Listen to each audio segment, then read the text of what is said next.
What's up? It's Matt. We're back with another Restaurant Expert Roundup. Today, we're with the author of this book. We'll be back in 1 second.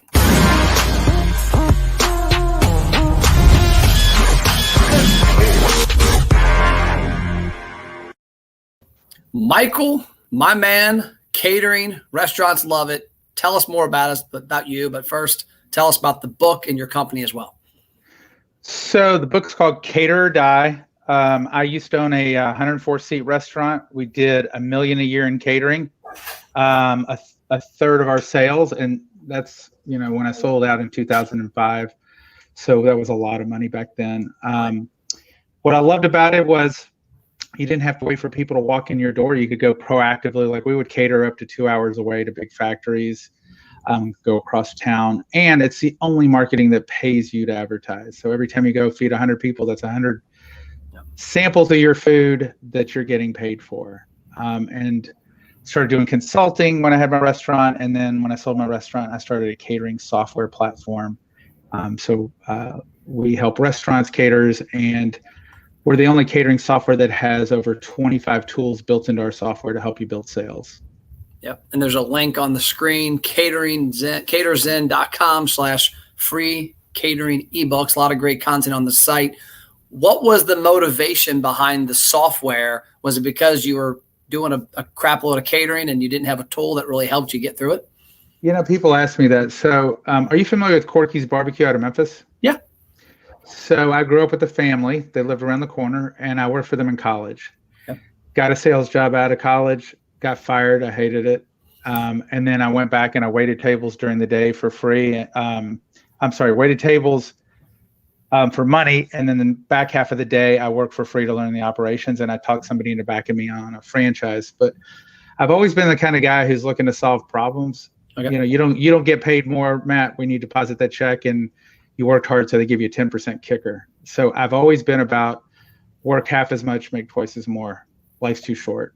Yep. So my dad busted his butt. So when I was working at Corky's and they were doing a ton of catering, and they had a phone room with 3-4 ladies answering the phone all day long with drop off catering, asking the same question: what's your name? What's your company? What's your address? Where's it get delivered to? What's your credit card? And then they take all those orders, stack of orders, and the manager would have to sit there and add up how many pounds of pork, how many slabs of ribs, whatever. And I'm not even a programmer, but I understand systems. And I said, you could hire somebody to program in DBase 3+, a very simple database, to do that. And they looked at me like I had 3 heads and spit and fire. And I developed it after I sold my restaurant because I knew there was a need in the marketplace. And then it's developed to help full service drop-off caterers. Did a lot of pivoting during COVID for home meal replacement, takeout, what have you.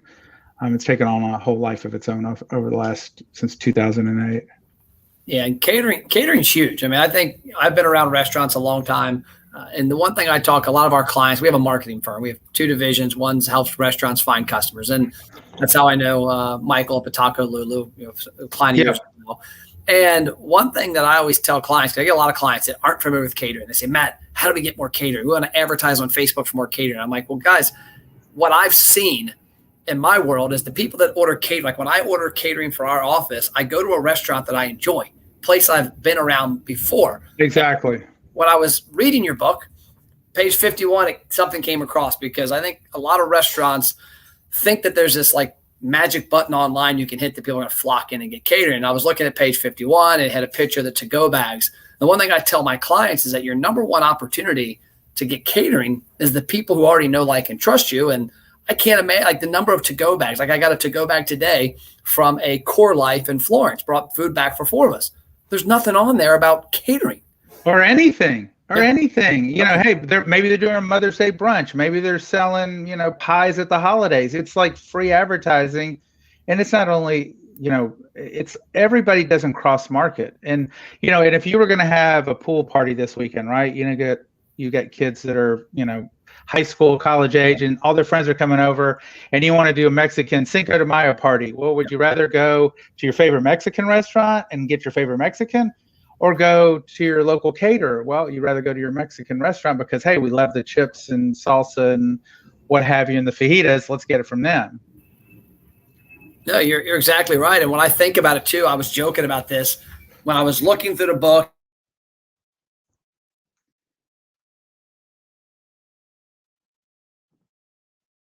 pandemic that I told a lot of people, like your to-go bag, when people are getting third-party ordering, give them a reason to come back. But I'm sitting here looking at our conference room. We're in there having some meetings with 5 of us, and there's a bag sitting on the table for 4 hours, nothing on it. It's like, imagine if that had something on there that said, cater your next event. Have a, whatever the different promotion is, but it's a huge opportunity I think people miss. Well, it's really anywhere. It's table tents, it's bags, stuffers, it's even advertising over the urinals and the stall door. Think about how bored you are when you're taking care of business in the bathroom. Well, you're going to read the wall and go, oh, I didn't even, most of the time is I didn't even know they did that. Yep. So the next one, which I thought was comical because I use this example all the time, was on page 138, you talk about the cookie drop. And when we had our boat dealership for 10 years, Famous Dave's guy named Clancy did muffin drops. Some of you ever had Famous Dave's muffins. Oh, yeah. They're gold. And he would bring muffins by, and literally every time he brought muffins by, we ordered catering within 24 hours. And when I was looking at your book, one thing I tell a lot of clients, like, you can't go for the gusto. Like my sales guys that work for me and the people that I know in the business world, like in a sales standpoint, you can't literally meet somebody and then have babies with them next week. You got to build a relationship. And you talk about that on page 138. Talk about that from a catering standpoint. Well, like you said, it's all about, you got to take somebody, who's a suspect, like I suspect this person orders catering, right?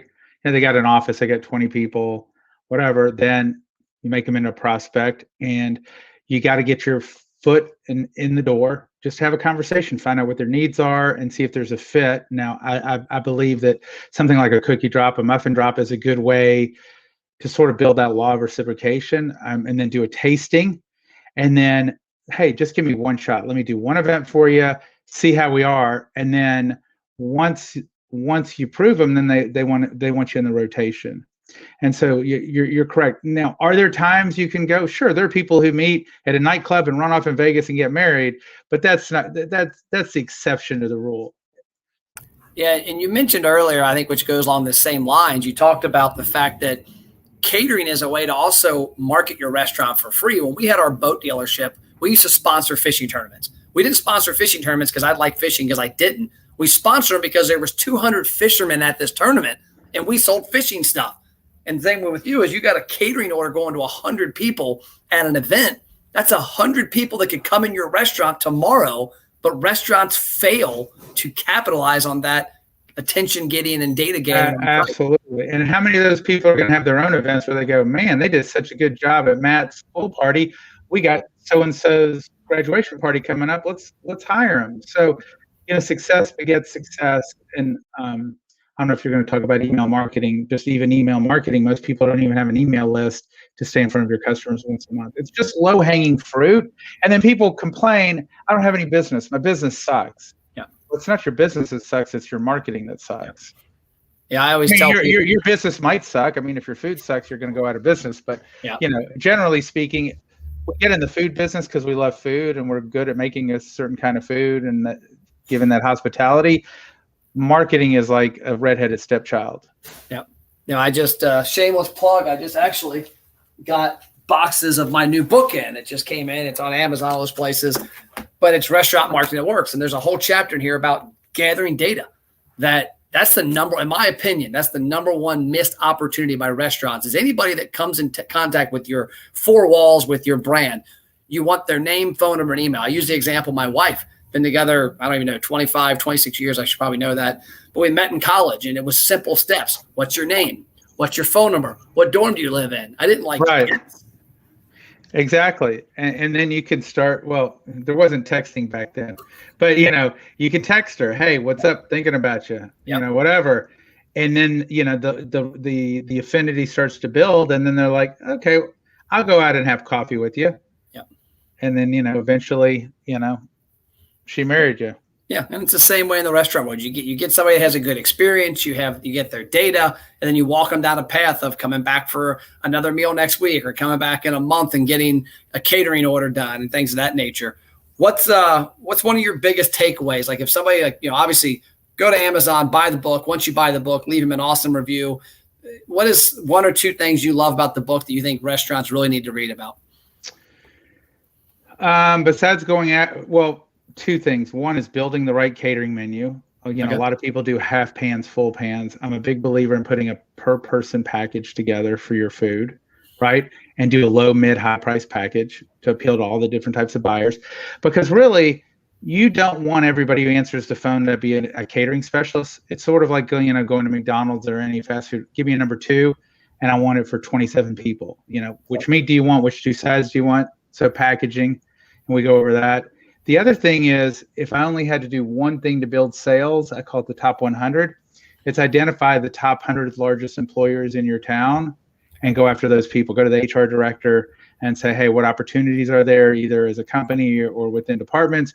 Because, a person who has 1,000 employees is going to order more catering than your company that has 5 employees, right? So if you're very limited, and I'm going to add one more thing. When I was running my business day to day, I would literally, after the lunch rush, 2 to 4, I'd go back to my home office, I'd unplug, and I'd spend 2 hours a day working on marketing, right? 2 hours. Well, that's 10 hours a week. That's 500 hours a year, that you can make a difference in building this catering sales. Then you can afford to hire a catering salesperson and scale it from there. But there's no excuse not to do this. Yeah, I agree. And a lot of people, I think, get caught working in their business, whether it's a restaurant or anything else. You get caught working in the business versus on it. And working on it is marketing. I call them RGAs, revenue generating activities. What are you doing every day? If you're a restaurant, in essence, you're a salesperson. Michael, the guy, cracks me up. I was up there in Chicago like a month ago shooting my podcast. We went to a Cubs game afterwards, me and my dad and my team. But we shot a podcast.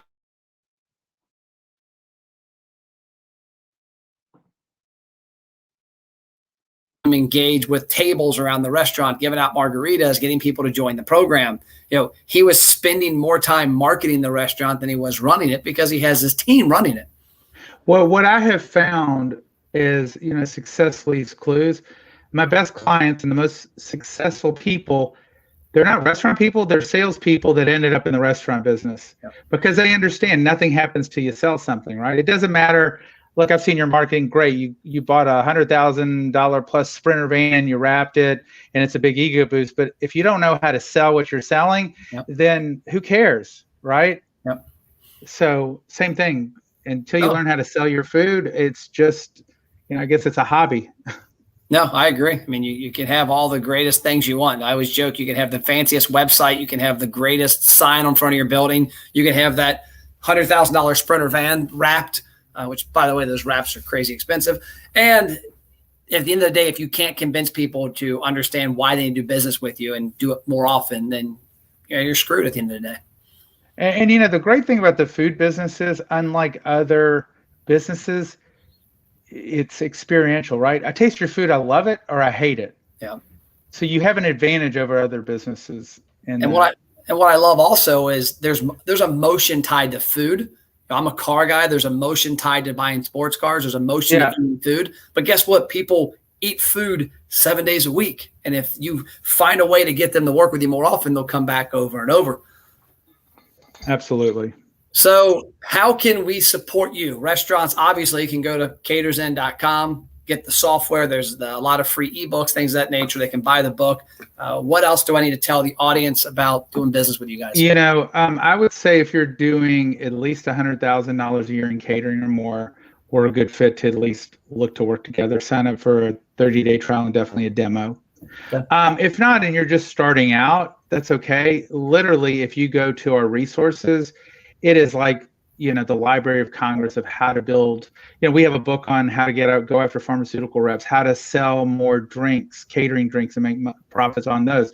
So literally, you could get a PhD in catering without even giving me a dime, because we believe in, it's sort of like we're talking about the dating analogy. It's like, hey, I know a certain subset of the people who are going to get the free resources, learn it, and grow. They're going to come back and want to do business with me. So whether you're a prospect or not, go check it out.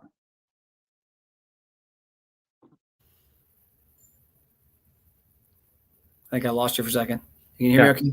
Yeah, I can hear you great. Cool. Yeah, my screen went out. Well, cool. Well, I appreciate your time today. Look forward to maybe down the road. We talked to, for the viewing audience, Michael's client, Michael from Taco Lulu, when he saw on YouTube, I guess today, that the video was coming out that we were talking, he sent a screenshot of the video with a picture of his catering order on your platform. And I said, well, I think we got to do a catering webinar in the near future with a restaurant customer, you, and talk about how that whole atmosphere works and how to take it to the next level. Oh, he's got a big week. And we have a delivery driver app. So it allows an independent to look like they're an Uber with tracking of the driver by the clients. And, we have the auto tip feature that pops up when the customer signs the screen.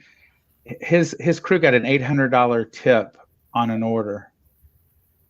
What? And yeah, because when you go to the coffee shop and they flip it around and you're like, okay, well, I got to leave a tip because it says, it's either like cheap ass, 10%, whatever. Yep. So we built that in. We got a client that generates an extra $2,000 a month in driver tips with that one feature on our app. So that more than pays for our app for the whole year, our application. So, but he's out there hustling it, and it's all about the hustle. Love it. Well, I appreciate your time today. I look forward to our next conversation. And everybody out there, make sure you check out their software. Make sure you check out their resource library. But at the end of the day, also pick up some sales books, because restaurateurs too often are not good enough salespeople. Go sell your food. I'll see y'all next episode. Thanks.